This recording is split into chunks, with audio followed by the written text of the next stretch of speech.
साहेब दिसतील असं 25 नोव्हेंबरला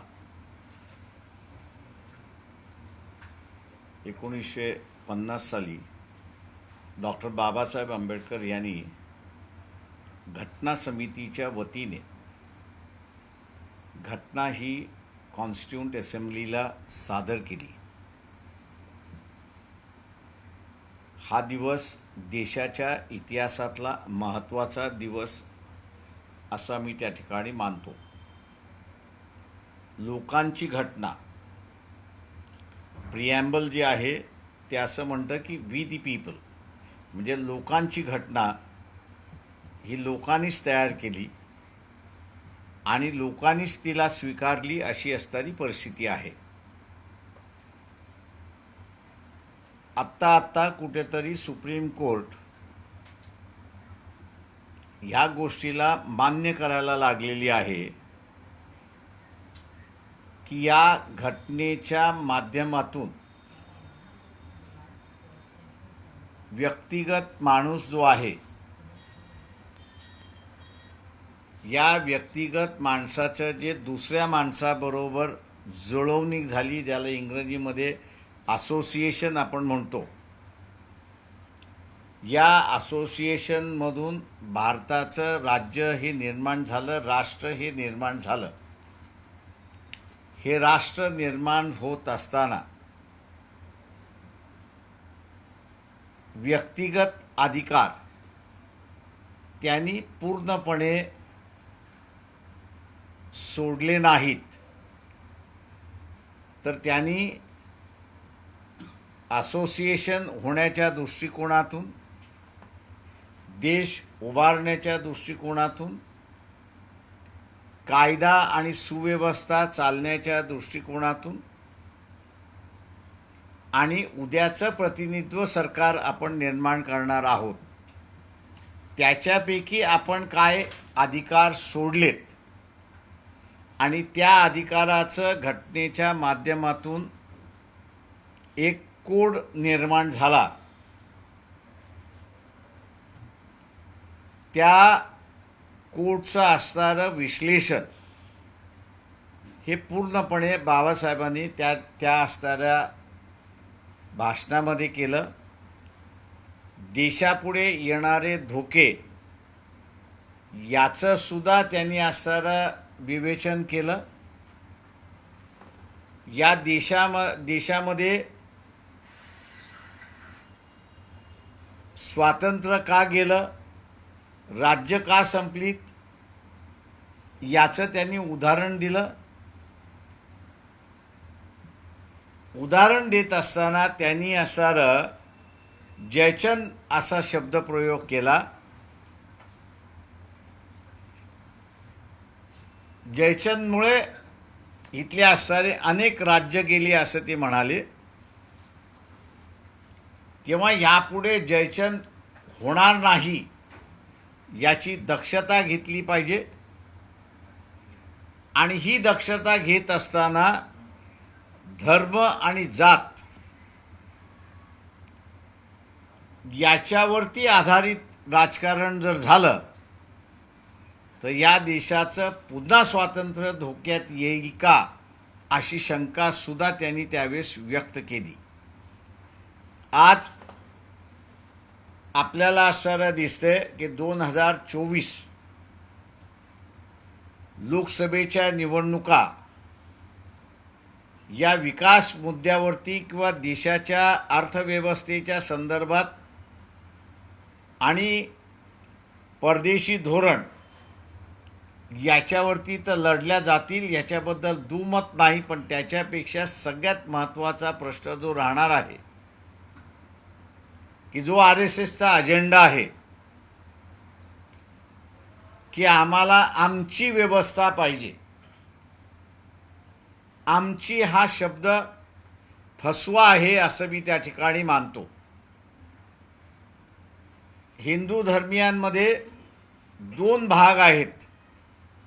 एक वैदिक परंपरेचा भाग आहे आणि एक संत परंपरेचा भाग आहे.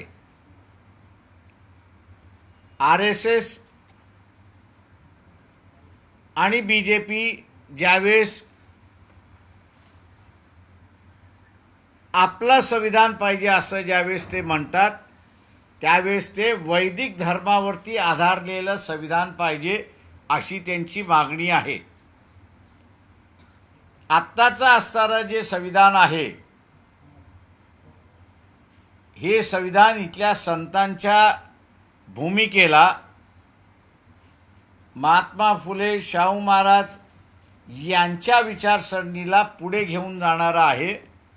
समतावादी आहे, बंधुत्ववादी आहे आणि व्यक्ती स्वातंत्र्यवादी आहे अशी परिस्थिती आहे.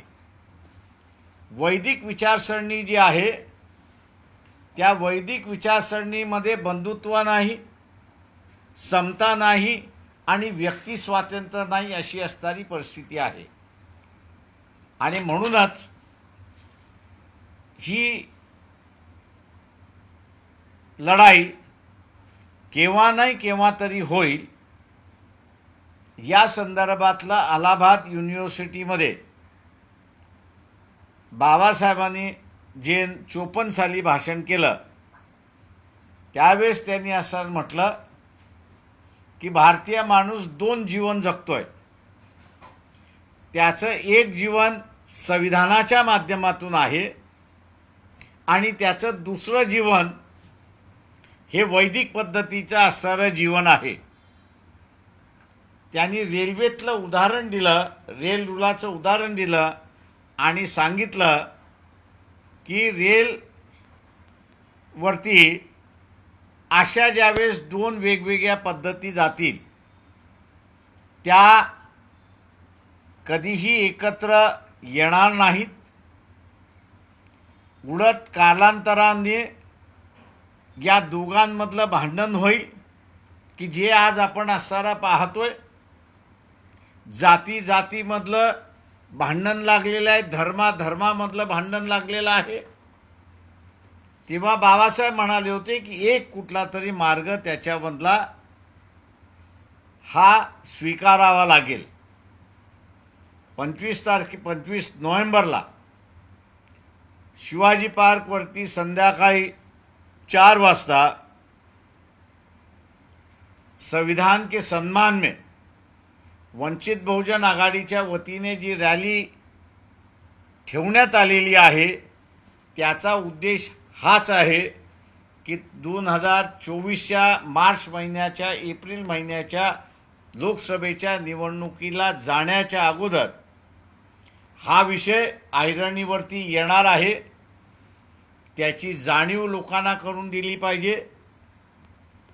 आणि म्हणून आम्ही संविधानवादी असल्यामुळे, सध्याच्या असणाऱ्या संविधानवादी असल्यामुळे हेच संविधान आम्हाला पाहिजे ही सांगण्यासाठी आम्ही सगळेजण तिथे एकत्र येणार आहोत. यामध्ये आमचा विचारविनिमय चाललेला आहे आणि त्या विचारविनिमयामध्ये ज्याला म्हणता येईल काँग्रेस पक्षाचे असणारे राहुल गांधी यांना निमंत्रण द्यायचं, या संदर्भातला आमचा निर्णय त्या ठिकाणी होणार आहे.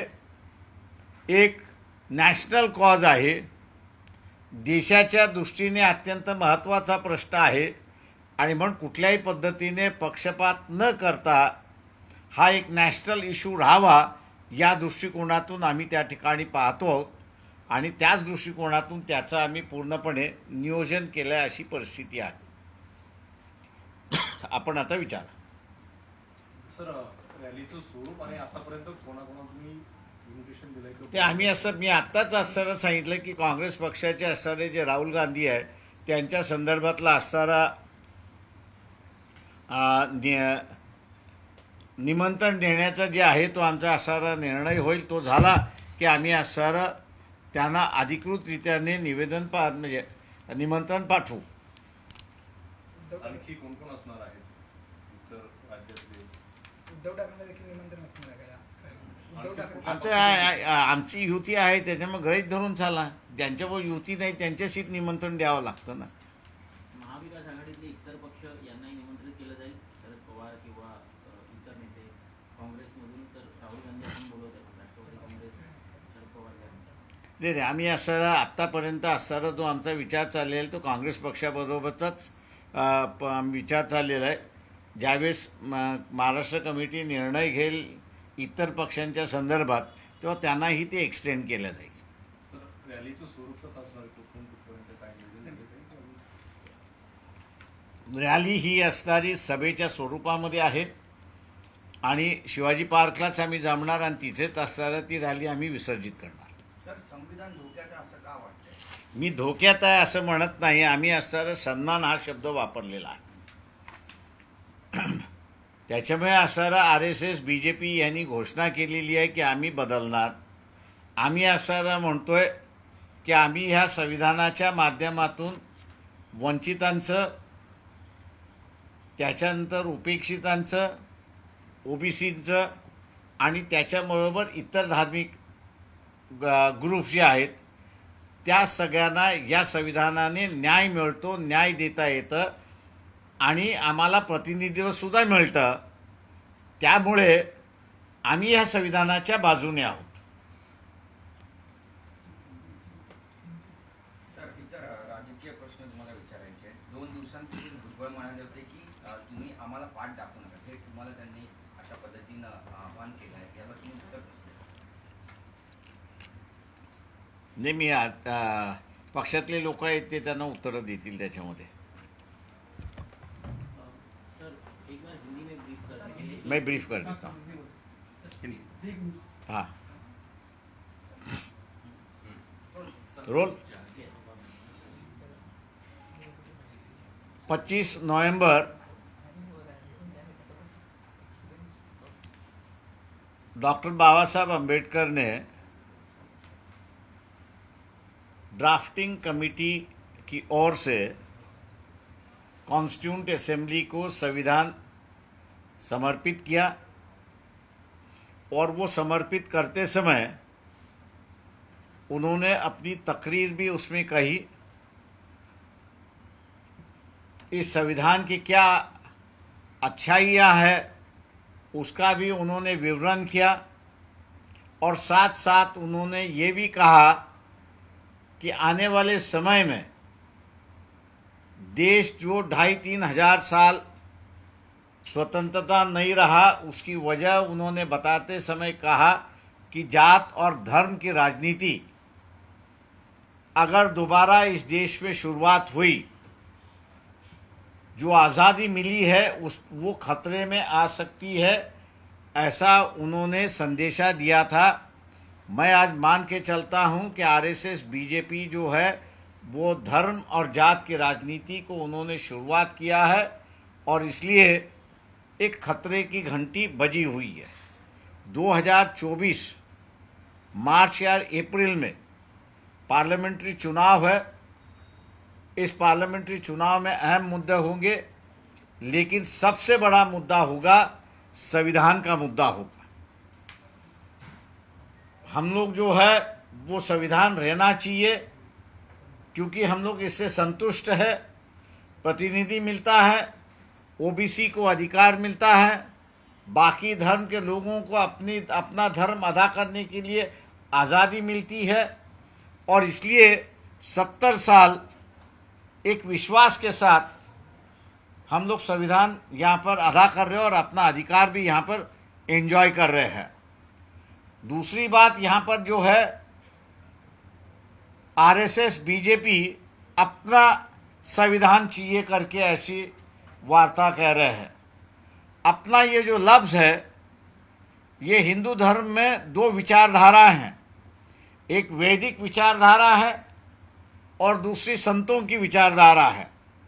संविधान जो है वो संतों की विचारधारा पर आधारित है और वैदिक विचारधारा के खिलाफ है.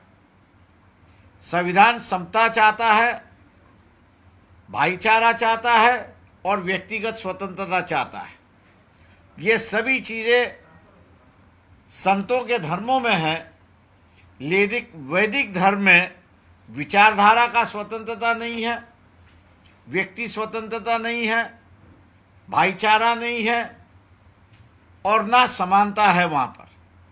और इसलिए जो RSS BJP संविधान बदलने की जो बात कह रही है वो उनको एक वर्चस्व की व्यवस्था जो है वो इस देश में लानी है और निर्माण करनी है संविधान के माध्यम से। और इसलिए 25 नवंबर को शिवाजी पार्क में एक बड़ी जनसभा रैली दोनों रखी हुई है। शाम को 4 बजे से वो जनसभा शुरुआत होगी और वो जनसभा का मकसद यही है कि हम संविधान के पक्ष में हैं, संविधान का हम लोग सम्मान करते हैं और यही संविधान रहना चाहिए, उसमें मांग होगी। इस रैली में कांग्रेस पार्टी के जो राहुल गांधी है, निर्णय हमारा होगा कि उनको भी न्योता दे और उनको भी बुलाए। ये एक पॉलिटिकल इशू है ऐसा मैं नहीं मान के चलता हूँ। ये फ्यूचर जनरेशन के राजनीति की व्यवस्था का सवाल है। आज की व्यवस्था एक तरफ है, समता, भाईचारा और व्यक्ति स्वतंत्रता की व्यवस्था है।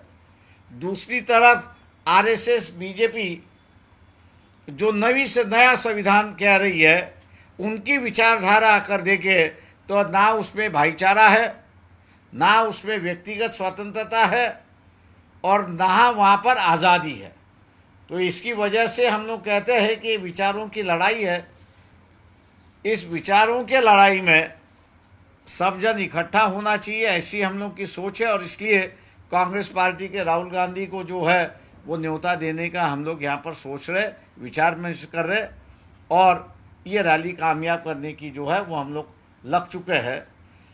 सरकार की ओर से, महाराष्ट्र की सरकार से वो मैं कहूँगा कि हम लगातार महीने भर से परमिशन शिवाजी पार्क के मांग रहे थे, लेकिन कल ही उन्होंने जो हमको परमिशन दे दी है और इसलिए 4 दिन में जो है हम लोग इस रैली को कामयाब बनाने में जुटे हुए हैं और इसलिए कई लोगों को जो है वो लेट न्योता हम लोग दे रहे हैं।